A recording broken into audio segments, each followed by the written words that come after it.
Rodelizo Bigan naman.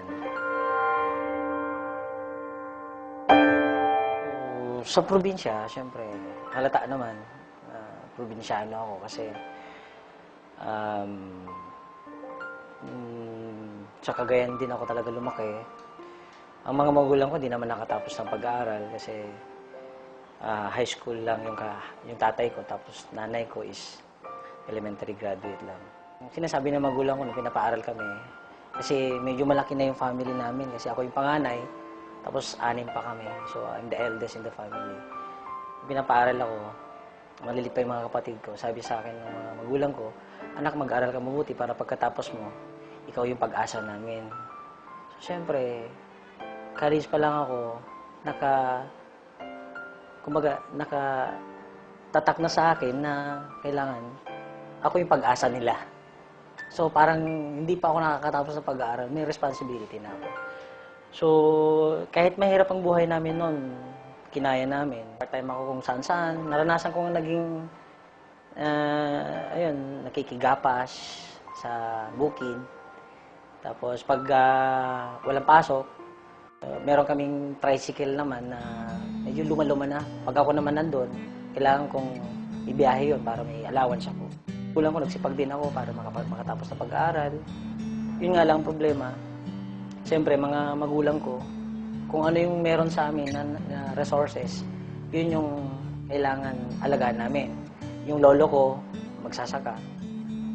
Tatay ko, magsasaka. Siguro ako, magsasaka rin.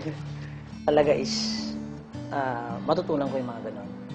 And hindi ko po kinakaya, even though graduate po ako ng engineering, kahit engineering po ako, pag wala akong trabaho, talagang tinutulungan ko nanay ko mamimitas ng mais, nagtatanim ng mais, namamakyaw ng pakwan.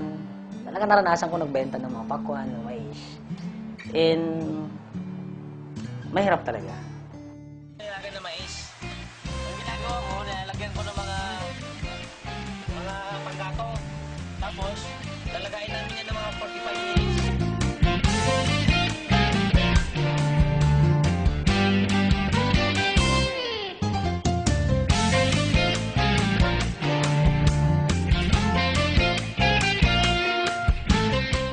Ito yung sinasakyan ko dati.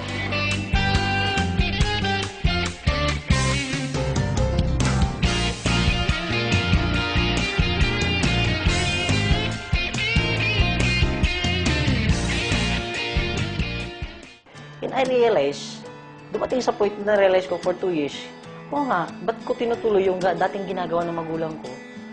For the past 2 decades, 20 years na nilang ginagawa yun, walang nangyayari sa buhay nila. Tapos tutuloy ko, sabi ko hindi, wala lang pag-asa pag ganito. Alam ko yung lolo ko kasi may pinamanang kalabaw sa tatay ko. Sigurado ipapamana sa akin yung kalabaw. Wala akong magawa. Sabi ko, yung kalabaw na lang kaya ibenta ko. So, halos lahat ng mga alam kong pwedeng ibenta, binenta namin para makapag-start kami sa Global. Naalala ko, sabi ko, dahil sa 7989, hindi ako nag-join. Ngayon, dahil sa 790, kailangan mag-join ako. Instead na mamasahe ako sa bus para makapunta ng Ortigas kasi galing ako to Cubao, nakikistay ako ng Cubao before sa uncle ko. Hindi ako nagre-rent, nakikistay. Wala akong pambayad. Akong pera eh. Di ba? So, ang ginagawa ko, kailangan muna maglakad ako from Cubao to Ortigas. Malapit naman yun. Medyo sanay naman tayo, di ba? Hindi ko mapigilan eh. Pero alam mo bakit napaiyak ako? Nagpipray ako eh. Lord, kung ito yung opportunity na pwede makapagbago ng buhay namin, gawin mo to. Bigyan mo ako ng pagkakataon na gawin ko to. And alam mo yun, hindi ko makalimutan. Hindi ko makalimutan na ganun pala, pag hirap na hirap ka, wala kang matatakbuhan, siya na lang natatakbuhan mo eh. And ito nga, nung nag-pray ako lang ganun, hindi ko na mapigilan yung sarili ko. Payak talaga ako. And alam nyo, sunod-sunod na yung blessings eh. Halos lahat ng mga sinusuot ko ngayon, galing sa Global, yung apartment namin sa Tugigaraw, galing sa Global, yung nakabili na rin yung kapatid ko ng Dati kasi, nung una, before ako nakabili ng sasakyan, dalawang motor. So, magkasunod yun, nabili namin yung motor na yon. And right now, nag-stay na ako sa townhouse. May townhouse dito sa Mekamuning. Doon ako tumutuloy ngayon. Naniniwala ako may mangyari sa akin. So, nagtuloy-tuloy ako in just 8 months time. Nakabila ako ng brand new na sasakyan. Dati ho, nakasakay lang ako kalabaw. Kung dati kalabaw ang sinasakyan ko, ito na yung first car ko na. Is yung namimigay kami sa mga bata, napapakain kami sa bata, tapos napaparlor. Yun po yung ginagawa ko nung bata ko na pupunta ako sa mga mayayaman para lang makatikim ng mga masasarap na pagkain tuwing Pasko. Simple lang naman ang nagmamotivate sa akin eh. Yung family namin. Kasi ayaw ko nang balikan yung dati naming naranasan.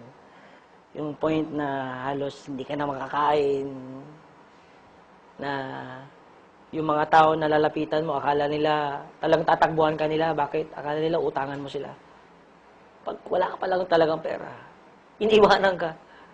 Eh, ayaw ko na maranasan yun. Kaya inalagaan ko po ng buong puso ko, buong buhay ko, yung binigay sa aking opportunity ng AIM Global. Taos puso ako nagpapasalamat sa management ng AIM Global, lalong-lalo na, siyempre, kay Doc Ed, kay Sir Francis, at Sir John Aspirin. Kung wala sila, ako hindi lalaki ng ganito, sobrang laki ng AIM Global. Kung wala kayo, wala ako sa pinangalagyan mo.